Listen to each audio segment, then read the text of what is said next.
సంజనకున్నంత positive thinking ఉంటే, ఆమె real లైఫ్‌లో ఇంత పాజిటివ్‌గా ఉంటే మాత్రం definitely it's a blessing for her and for her children and for her ఫ్యామిలీకి కూడా చాలా పాజిటివ్‌గా ఉంది.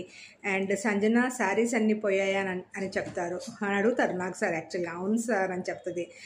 మామూలు టోన్‌లో మాట్లాడినా కానీ ఐ థింక్ సాటర్డే సండే భలే ముద్దుగా మాట్లాడుతుంది సంజన. అండ్ సిచ్యుయేషన్ ఎంత ప్రతికూలంగా ఉన్నా కానీ నీకు అనుకూలంగా నువ్వు మార్చుకుంటావు, హ్యాపీగా ఉంటావు, నవ్వుతూ ఉంటావు, ఇలాగే ఉండని నాకు సార్ చెప్తుంటారు. అండ్ అందరికీ చెప్తావా ఈ పాజిటివిటీ అని అడుగుతూ ఉంటారు.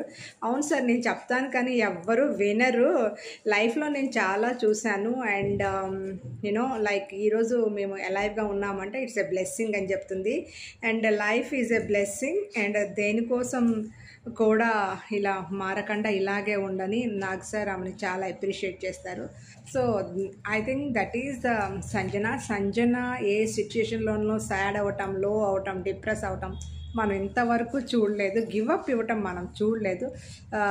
తను నార్మల్ ఇదిలోనే పోతుంది. ఎక్కడ హై లేదు, ఎక్కడ లో లేదు, జస్ట్ అలా మెయింటైన్ చేస్తుంది ఇంతవరకు.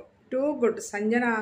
ఆ ఒక్క విషయం మాత్రం that's a positive, that's a big strength. లైఫ్లో ఇంత రెసిలెన్స్ ఉండటం డెఫినెట్లీ స్ట్రెంగ్త్.